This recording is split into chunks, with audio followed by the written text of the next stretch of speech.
Breaking news, breaking news. Are you serious? Oh, no. The Keystone pipeline has sprung a leak. 210,000 gallons of crude oil leaked into the ground today from the Keystone pipeline in Marshall County in South Dakota, according to the pipeline's operator, TransCanada. I remember when the BP oil spill took place. If you may remember, I was covering that way back in the summer of 2010 and how the oil just kept pouring and pouring and pouring. Ugh. Well, good news here. They did get the pipeline shut down, but not before 5,000 barrels of oil poured into the ground, into the this is not good, folks. The crews have shut down the pipeline, which occurred just about 3 miles southeast of the town of Amherst, South Dakota, according to Brian Walsh, who's a spokesperson for the State Department of Environment and Natural Resources. Matter of fact, this is the largest Keystone oil spill to date in the history of South Dakota. But in April of last year, 2016, there were 400 barrels that spilled. That was 16,800 gallons, in which the majority of that oil cleanup completed in 2 months. Get that cleaned up, and they did it. This is going to take a little longer. This is 5,000 barrels or 210,000 gallons of crude oil. It is below ground pipeline, but some oil has surfaced above ground into the grass. According to Walsh, it will be a few days until they can evacuate and get it into the borings to see if there is groundwater contamination. There were no initial reports of the oil spill affecting the waterways, the water systems, or the wildlife, he said, but TransCanada said it was working with state and federal agencies to just see what needs to be done. The safety of the public and the environment are our top priorities, and we will continue to provide updates as they become available, according to the company. The sections of pipeline affected stretch from Hardisty and Alberta to Cushings, Oklahoma, and to Wood River, Illinois. The spill occurred, though, in the same county as part of the Lake Traverse Reservation. We are concerned that the oil spill is close to our treaty land, but we are trying to stay positive that they are getting the spill contained and that they will share any environmental assessments with the tribal agency. You remember all of that, the big deal over they didn't want it through there.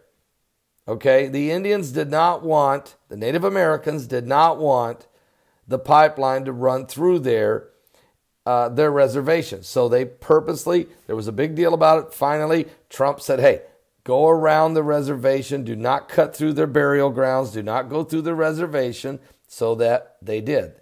And they changed the route of it. Good thing, because this thing has sprung the leak.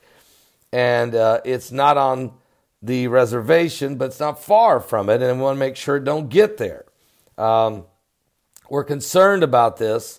And so Dave Flute, the tribal chairman, is keeping a close eye on this. The environmental activist groups Greenpeace said the spill shows another section of the pipeline in Nebraska should not be approved, but the Nebraska Public Service Commission needs to take a close look at this spill, according to Rachel Rye Butler of Greenpeace.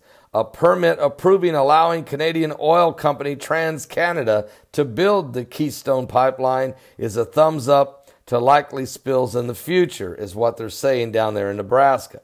Well, the Keystone pipeline system stretches more than 2,600 miles from Hardisty, Canada, all the way down to Texas, according to the TransCanadian company, and the pipeline transports crude oil from Canada.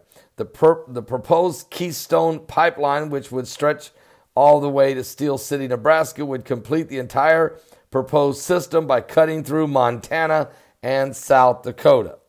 So in March, President Donald Trump's administration officially issued a permit that approved the construction of the Keystone pipeline. The approved followed years of intense debate over the pipeline and the hefty opposition from environmental groups who argue that the pipeline supports an extraction of crude oil from oil sands, which pumps about 17% more greenhouse gases than standard crude oil extraction. Environmentalists also oppose the pipeline because it would cut across one of the world's largest underground deposits of fresh water. And so tar sands oil is much thicker and stickier than traditional oil, significantly complicating the cleanup efforts. The fact is, it's thicker also means it needs to be combined with other hazardous materials to allow it to be transported through the pipelines. Native American groups have argued that the pipeline would cut across their sovereign lands, but Trump said the new pipeline will be a big win for American workers. But critics say it won't be because most of the jobs, of course, would be temporary just till they get the pipeline built. All right, so we're going to keep a close eye on this whole situation. Not good. We need jobs, and it makes sense to transport the oil through pipelines. Everybody else in the world does it. To be competitive, it makes sense. But don't go through the Native Americans' territory, I agree. And you got to make sure that you can prevent these types of catastrophes. Now, good news, they got this thing shut off fast enough that it wasn't the end of the world, but it shows you just how dangerous that it can be. I'll be back with more current world events and how they relate to biblical prophecy. We're living in the last days. Time is running out.